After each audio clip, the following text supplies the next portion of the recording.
Kiselyov by Anton Pavlovich Chekhov. Melihovo Station, Lepasnya, Moscow, Kursk Line, March 7, 1892. This is our new address, and here are the details for you. If a peasant woman has no trouble, she buys a pig. We have bought a pig too, a big cumbersome estate, the owner of which would in Germany infallibly be made a Herzog 639 acres, in 2 parts with land, not ours, in between 300 acres of young copse, which in 20 years will look like a wood at present, is a thicket of bushes. They call it shaft wood. But to my mind the name of switch would be more appropriate, since one could make nothing of it at present but switches. There is a fruit garden, a park, big trees, long avenues of limes. The barns and sheds have been recently built, and have a fairly presentable appearance. The poultry house is made in accordance with the latest deductions of science. The well has an iron pump. The whole place is shut off from the world by a fence, in the style of a palisade. The yard, the garden, the park, and the threshing floor are shut off from each other in the same way. The house is good and bad. It's more roomy than our Moscow flat. It's light and warm, roofed with iron, and stands in a fine position, has a veranda into the garden, French windows, and so on. But it is bad in not being lofty, not sufficiently new, having outside a very stupid and naive appearance, and inside swarms with bugs and beetles, which could only be got rid of by one means, a fire. Nothing else would do for them.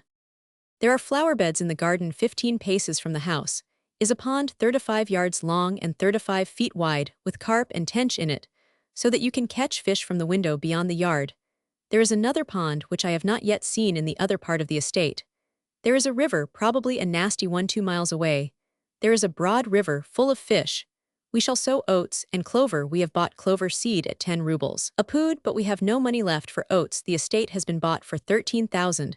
The legal formalities cost about 750 rubles total, 14,000. The artist who sold it was paid 4,000 down, and received a mortgage for 5,000 at 5% for 5 years. The remaining 4,000 the artist will receive from the land bank.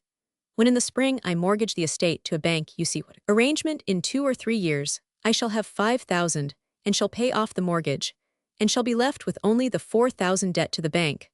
But I have got to live those 2 or 3 years. Hang it all, what matters is not the interest, that is small, not more than 500 rubles a year, but that I shall be obliged all the time to think about quarter days, and all sorts of horrors attendant on being in debt. Moreover, your honor, as long as I am alive and earning 4,000 or 5,000 a year, the debts will seem a trifle, and even a convenience, for to pay 470 interest is much easier than to pay 1,000 for a flat in Moscow. That is all true.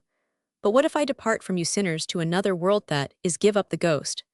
Then the ducal estate with the debts would seem to my parents in their green old age, and to my sister such a burden that they would raise a wail to heaven.